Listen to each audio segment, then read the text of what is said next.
బ్రిటన్లో దుబాయ్కి సంబంధించినటువంటి విద్యార్థులు తగ్గిపోయారు. దానికి కారణం ఏంటంటే బ్రిటిష్ క్యాంపస్లో ముస్లిం బ్రదర్హుడ్తో సంబంధాలు ఉన్న ఇస్లామిస్ట్ గ్రూపులకి ప్రభావంతో ఎమిరేట్ విద్యార్థులు కూడా, యుఏఈ విద్యార్థులు కూడా రాడికలైజ్ అయ్యే ప్రమాదం ఉందని దుబాయ్ గ్రహించింది. మొన్ననే చెప్పుకున్నాం, దుబాయ్ పాలకుడు ఈ విషయంలో నిర్ణయం తీసుకున్నారని, సంచలన నిర్ణయం అని.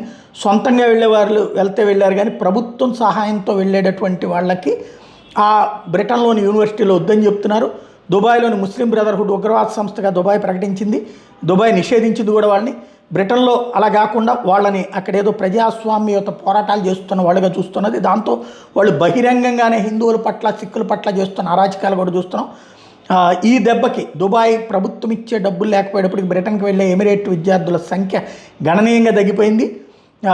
ఇప్పుడు దుబాయ్తో పాటుగా అరబ్ దేశాలు గ్రహిస్తున్నాయి, ప్రపంచంలో ఉగ్రవాదానికి యూరప్ దేశాల యూనివర్సిటీలు కేంద్రంగా మారుతున్నాయి. అక్కడ చైనా నుండి వెళ్ళినటువంటి వాళ్ళని మార్చేస్తున్నారు.